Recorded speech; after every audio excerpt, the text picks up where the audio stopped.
Want to customize your charts on BingX? Changing candle colors in the BingX mobile app in 2026 only takes a few taps and can make your charts much easier to read. Open the BingX mobile app and open any trading chart. Next, tap the Settings or Chart Settings icon, usually found near the Chart Tools or Indicators menu. Look for the Appearance, Theme, or Candlestick Colors option. From there, you can customize the colors used for bullish and bearish candles. Many traders prefer green for rising prices and red for falling prices, while others use alternative color schemes based on personal preference. After selecting your preferred colors, save the changes or simply return to the chart if the settings apply automatically. Customizing candle colors can improve visibility, especially if we trade frequently or use specific chart themes such as dash mode.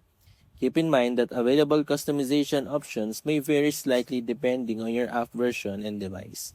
And that's how you change candle colors on BingX mobile app in 2026. Don't forget to like and subscribe for more BingX tutorials and crypto trading guides.